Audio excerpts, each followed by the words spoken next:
So good morning all. నేను మీ సూర్య. అన్న, ఇందిరమ్మ ఇల్లు కడితే ఎన్ని పైసలు అవుతాయి అన్న ఒకసారి వీడియో తీసి పెట్టాను అది. సో నేను ఇప్పుడు చెప్పిన అనుకో మీ అందరికీ బాధ అవుతుంది అన్న. గవర్నమెంట్ ఇచ్చేది 5 లక్షలు అయితే మీరు ఇంకొక 10 లక్షలు మీ చేతులు ఉంటే తప్పొచ్చే ఇల్లు అయితే కాదు. ఇది ఓపెన్ ఫ్యాక్ట్. ఇది కట్టుకున్నటోళ్ళకి కూడా అందరికీ తెలుసు. ఎంతమంది దుకాణాల ఖాతాలో పెడతాను, ఎంతమంది అప్పుల కోసం తిరుగుతున్నారు అనేసి. సో గవర్నమెంట్ ఇచ్చేది మీకు ఈ మొరము కాలమ్స్ పిల్లర్ దాకానే అవుతుంది ఆ ఉన్న పైసలతో అయితే. ఎందుకంటే అన్నిటికీ మెటీరియల్ కాస్ట్ అనేది మనం ఒకటి అనుకుంటే ఒకటి అవుతుంది. అంటే ఇల్లు కట్టేటోళ్ళకి కూడా తెలుసు. సో సరే, అదంతా పక్కన పెడితే మీరు ఇప్పుడు 600 ఎస్ఎఫ్టీ లోపలే మీరు ఇల్లు అనేది కన్స్ట్రక్షన్ చేసుకోవాలి. 600 ఇంటూ కంపల్సరిగా మీరు ఇప్పుడున్న మార్కెట్ క్యాపిటల్ ప్రకారం మీరు 1900 వేయండి, 1900 వేయండి, మీకు ఆటోమేటిక్గా వస్తుంది. ఎంత? 1900 వేస్తే 11,40,000 వితౌట్ వెల్యువేషన్, వితౌట్ కాంపౌండ్ వాళ్ళు. అట్లా లేదు అంటే 2000 వేసేసుకోండి, 2500 వేసేసుకోండి. అట్లా అయితే మీకు ఒక కాల్కులేషన్ వస్తుంది. ఏదో ఇందిరమ్మ ఇల్లు అంటే 5 లక్షలల్లో మనం ఇంకో 5 లక్షలతోటి ఇల్లు కట్టుకుందాం అంటే ఈ రోజులలోనైతే అయ్యే పనులు కాదు.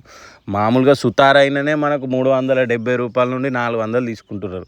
ఇంకా మీరు టేక్ దర్వాజలు, ఆ దర్వాజలు, ఈ దర్వాజలు పెడదామంటేనైతే కాదు. అట్టిగా నా ఉద్దేశం ఏంటంటే మీతోటి అవుతుంది అనుకుంటేనే ఇల్లు స్టార్ట్ చేయండి. తర్వాత ఎవరు డబ్బులు ఇవ్వరు. ఇంకా అంత మిడిల్ క్లాస్ వాళ్ళు ఈ ఇండ్లు కట్టుకునేటోళ్ళు కూడా, ఈ చిన్న చిన్న ఇండ్లు కట్టుకునేటోళ్ళు కూడా ఆలోచించి ఏదైనా డిసిషన్ తీసుకోండి. 5 లక్షలతోటి ఇంకో 5 లక్షలతోటి ఇల్లు అవుతుంది అనుకుంటే అప్పటి రోజులు అయితే కాదు, అప్పటి మనుషులు కూడా కాదు. గట్లా ఏదైనా ఒక క్వాలిటీ తోటి, ఒక క్లారిటీ తోటి అయితే ఇల్లు స్టార్ట్ చేసుకుని మనం కట్టాలంటే మాత్రం నేను ఓపెన్గానే చెప్తాను. నేను ఏదైనా 600 సేఫ్టీ ఇంటూ తర్వాత 2,000 రూపాయలు వేస్తా. అది 11 లక్షలు 12 లక్షలు అవుతుంది. వితౌట్ అంటే ఫాల్ సీలింగు, పెయింటింగ్ కూడా వస్తాయి, కానీ అంత ప్రీమియంగా ఏం రావు. మంచిగా లగ్జరీగా అందరు కట్టుకున్నట్టు కట్టుకోవాలంటే మాత్రం మినిమం మీరు 15 లక్షల పైనే పెట్టుకోవాలి.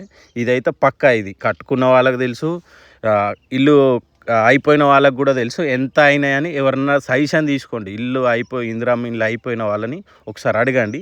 అట్లా అడిగి మీరైతే తీసుకోండి. ఎందుకంటే రిస్కులు అయితే పడకండి. ఇందిరమ్మ ఇల్లు కట్టుకునేటోళ్ళు ఏదో 5 లక్షలతోటి ఇల్లు అవుతుంది, గవర్నమెంట్ ఇచ్చే 5 లక్షలతోటి అవుతుంది అని అయితే అనుకోకండి.